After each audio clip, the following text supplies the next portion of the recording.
Oratio Imperata para sa novel Coronavirus.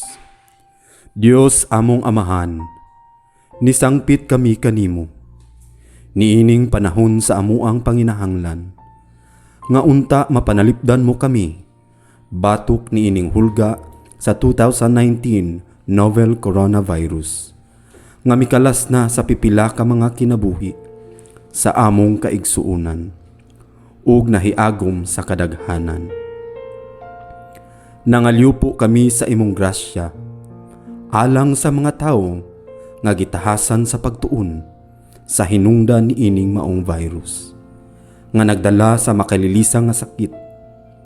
Giyahi ang mga kamot, ug lamdagi ang mga hunahuna, sa mga doktor nga nag-alima sa mga masakiton, subay sa ilang katakos, ug dinuyugan sa gugma ug kaluoy. Kanila usab nga mga kawani sa lokal ug nasudnong pangagamhanan, ug kanilang mga pribado nga mga ahensya nga nangita og kasulbaran sa maong epidemya. Mahatagan unta sila sa imong Dios nung lamdag. Nangalyupo usab kami kanila nga nahiagom sa maong epidemya.